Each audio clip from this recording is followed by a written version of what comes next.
Hello everybody, आज मैं एक बहुत छोटा सा टॉपिक आपके लिए लेके आया हूं, unification of Germany. Unification of Germany obviously class 10 rise of nationalism in Europe का एक बहुत ही इंपॉर्टेंट पोर्शन। बहुत सारे स्टूडेंट्स को इस पर्टिकुलर पोर्शन में थोड़ा डाउट रहता है और इस वजह से इसके ऊपर मैं एक इंडिपेंडेंट वीडियो बना रहा हूं which will help you not only for your boards but most importantly for your NTSC preparation. चलिए लेट्स बिगिन। सो सबसे पहले what we are going to do is we are going to study the backdrop. किस backdrop में हम इस unification of Germany के बारे में बात कर रहे हैं, क्या चल रहा था उस समय, क्या हुआ था जिनकी वजह से ये घटनाएं आगे होती हैं। तो आइए देखते हैं। सबसे इंपॉर्टेंट, आप सब लोग जानते हैं कि फ्रांस को हमेशा से कहा जाता था कि whenever France sneezes the entire Europe catches cold. Duke Metternich की जो ये इंपॉर्टेंट कमेंट थी वो कहीं ना कहीं सही साबित ही रहती है हमेशा। बिकॉज आप देखिए कि फ्रांस में जो 1848 में घटनाएं घटी जिसकी वजह से फ्रांस के जो एम्परर थे लुई फिलिप वन, उनको एब्डिकेट करना पड़ा अपना थ्रोन, और इससे ऑल ओवर यूरोप और लोगों में भी ये विश्वास जागा कि हम भी अगर कोशिश करें तो एक कॉन्स्टिट्यूशन ला सकते हैं अपनी कंट्री में, हम भी अपने मोनार्क के खिलाफ जा सकते हैं। ऐसे ही एक कॉन्फिडेंस की वजह से 1848 में होता है बच्चों रेवोल्यूशन ऑफ लिबरल्स, एक मिडिल क्लास एजुकेटेड लोगों का समूह जो कि एक रिवोल्ट करता है 1848 के दौरान। अब आप सब ये बात जानते हैं कि जर्मनी जो एक नेशन स्टेट आज जैसा हम उसे देखते हैं, इस तरह का कोई नेशन स्टेट उस समय एग्जिस्ट नहीं करता था। जो जर्मन स्पीकिंग जनता थी, जर्मन कन्फेडरेशन ऑफ स्टेट्स था, वो अलग अलग रियासतों में बटा हुआ था, अलग अलग टुकड़ों में बटा हुआ था। कभी बहुत पुराने जमाने में रोमन कैथलिक्स के जमाने में वो एक हुआ करते थे, बट इवेंचुअली सब अलग अलग टुकड़ों में बटे हुए थे। और जो डोमिनेंट किंगडम थी उसका नाम था प्रूशिया, और प्रूशियन किंगडम ने फिर अपने ऊपर ये जिम्मेदारी ली कि वो जाके कैसे यूनिफाई करेगा जर्मनी को। आइए let's move ahead. So middle class Germans जो थे उन्होंने 1848 में अपने अलग अलग जर्मन कन्फेडरेशंस को एक करने की कोशिश करी, और वो लोग मिलना चाहते थे ताकि वो लोग एक नए कॉन्स्टिट्यूशन का रूप रेखा तैयार कर सकें।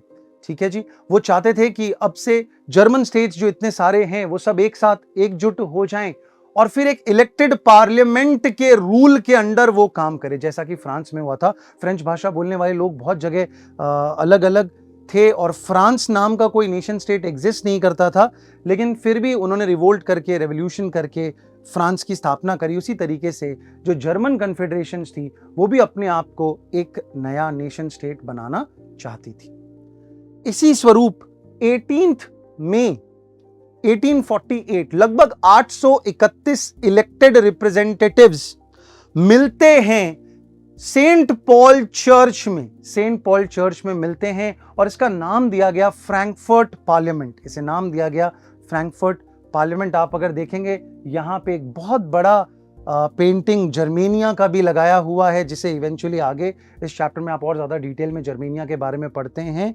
एलेगोरी थी वो एक जर्मन स्टेट की। तो यहाँ पे पहली बार एक सपना देखा गया कि जर्मन कन्फेडरेशंस को एक अलग नेशन स्टेट बनाया जाए। बहुत मेहनत के बाद, बहुत मशक्कत के बाद इन सारे लोगों ने मिलकर एक कॉन्स्टिट्यूशन ड्राफ्ट किया, और ये इस कॉन्स्टिट्यूशन को लेके जाते हैं प्रूशिया के राजा के पास में, जो इवेंचुअली इन्हें रिजेक्ट कर देता है। यहाँ पे एक और बहुत इंपॉर्टेंट टॉपिक जो इस हिस्से में जुड़ा हुआ है वो ये है कि आपसे ये पूछा जा सकता है कि जब ये 1848 का रिवोल्ट ऑफ लिबरल्स चल रहा था तो विमेन की क्या पोजीशन थी। तो आपको वहाँ पे ये बात याद रखनी है कि हालांकि विमेन ने बहुत लंबे समय से रैलीज में, प्रोसेशंस में, प्रोटेस्ट्स में हिस्सा लिया था, वो अपने न्यूज़पेपर्स निकालती थी, अपने पब्लिकेशंस निकालती थी, बट स्टिल विमेन को सफरेज के राइट देने के लिए कोई कंसेंसस बिल्ड नहीं हुआ था। और इनफैक्ट जो ये फ्रैंकफर्ट पार्लियामेंट हुआ सेंट पॉल चर्च में, यहां पे भी विमेन को सिर्फ और सिर्फ विजिटर्स गैलरी में आके एज एन ऑब्जर्वर सारी चीजों को देखने का अधिकार दिया गया।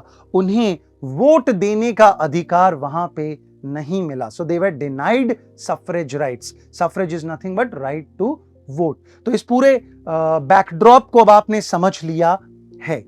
जैसा कि हम बात कर रहे थे कि वो एक कॉन्स्टिट्यूशन ड्राफ्ट करते हैं और इस कॉन्स्टिट्यूशन को ड्राफ्ट करने के बाद में वो ऐसा चाहते थे कि एक जर्मन नेशन बना दिया जाएगा जिसका अपना खुद का पार्लियामेंट होगा, कॉन्स्टिट्यूशन होगा। भले ही मोनार्क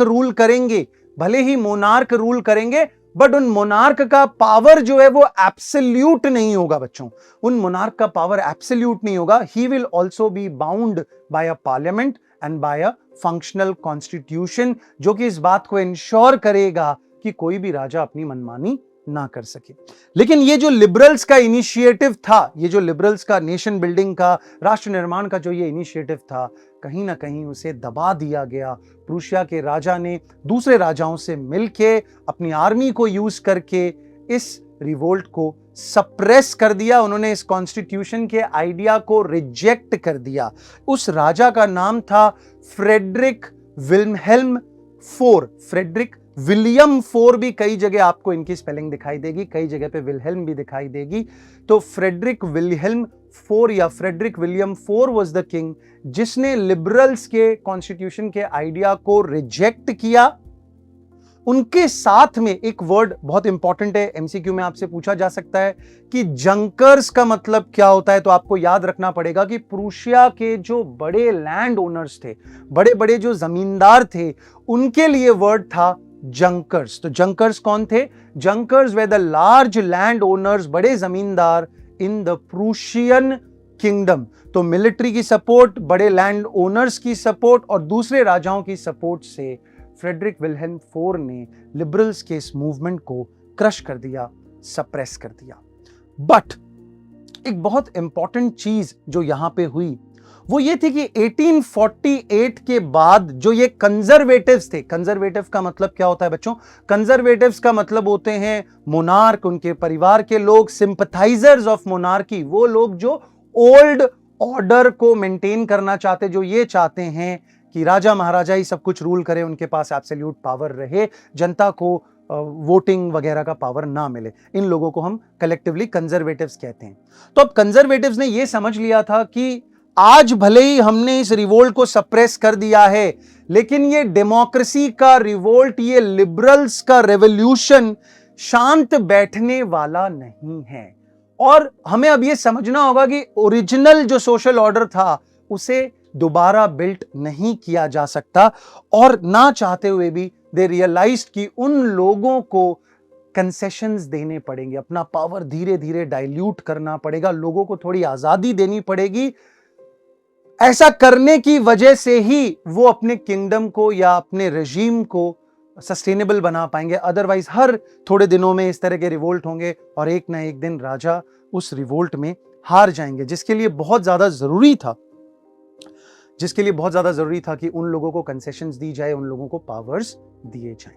ठीक है, तो दो conservative forces were able to suppress liberal movements in 1848, they could not restore the old order. पुराने ऑर्डर को दोबारा से आप एस्टैब्लिश नहीं कर पाए। और सारे मोनार्क्स ने ये बात समझ ली थी कि ये जो रेवोल्यूशन है, ये जो रिप्रेशन है, इसे जिंदा नहीं रखा जा सकता। बार बार आप यूज ऑफ फोर्स और बल का प्रयोग करके उनको रोक नहीं पाएंगे until unless अगर राजा हर बार अपने ही किंगडम के लोगों से लड़ता रहेगा तो वो क्या अपने किंगडम को बड़ा करने के बारे में सोच पाएगा, किस प्रकार वो अपने किंगडम में अपने राज्य को लंबा कर पाएगा। तो बहुत ज्यादा जरूरी था कि धीरे धीरे थोड़ी थोड़ी कंसेशंस दी जाए लिबरल नेशनलिस्ट रेवोल्यूशनरीज को। इसीलिए आने वाले समय में सेंट्रल और ईस्टर्न यूरोप जो था वो भी धीरे धीरे बदलने लगा। और वो चेंजेस जो वेस्टर्न यूरोप में यानी कि फ्रांस वगैरह में 1815 में ही आ चुकी थी, वो चेंजेस यानी कि कॉन्स्टिट्यूशन का बनना, सर्फडम का अबॉलिश होना, धीरे धीरे ये सारी चेंजेस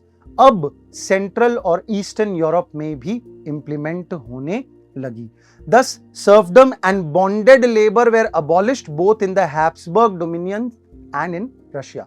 रशिया जो कि बिल्कुल ईस्टर्न फ्रंट पे आ जाता है, वहां पे भी ये चेंजेस आने लगी। The Habsburg rulers granted more autonomy to the Hungarians in 1867। तो ये सारे जो चेंजेस आए बच्चों, ये 1848 के रिवोल्ट के बाद ही आए, when conservatives realize that the only way to stay in power would be to continuously dilute power gradually.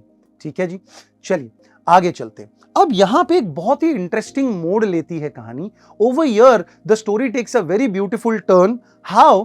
Because 1848 से पहले तक नेशनलिज्म या देशभक्ति, राष्ट्र प्रेम का जो कॉन्सेप्ट था, ये यूजुअली रिवोल्यूशनरीज यूज किया करते थे, जो कि एक नेशन स्टेट बनाना चाहते थे अपने मोनार्क्स के खिलाफ, अपने राजा के खिलाफ। वो नेशनलिज्म के जज्बे के ऊपर लड़ा करते थे। जैसा कि हमने फ्रांस में देखा कि सारे लोगों ने कहा कि हम किसी राजा, किसी किंगडम के गुलाम नहीं है, हम सब एक नेशन स्टेट है। हमने अपने जीवन में एक जैसा अनुभव एक्सपीरियंस किया है, and on the basis of that bonding we should consider ourselves to be a nation state, जो किसी राजा का मोहताज नहीं है। लेकिन 1848 के बाद आप ऑब्जर्व करेंगे बच्चों, 1848 के बाद में राजाओं को यह बात समझ में आ गई थी कि मैं इन लोगों के ऊपर रिप्रेशन करके अपने रूल को लंबा नहीं कर सकता, बट क्यों ना जो ये चाहते हैं, जो चीज इनको अच्छी लग रही है, नेशनलिज्म और ये राष्ट्र प्रेम की जो बात ये कर रहे हैं, जिसके लिए ये मरने मिटने को तैयार हैं, क्यों ना मैं उसे अपनी एडवांटेज के लिए यूज करूं। तो आप देखिए, nationalism in Europe moved away from its association with democracy and revolution.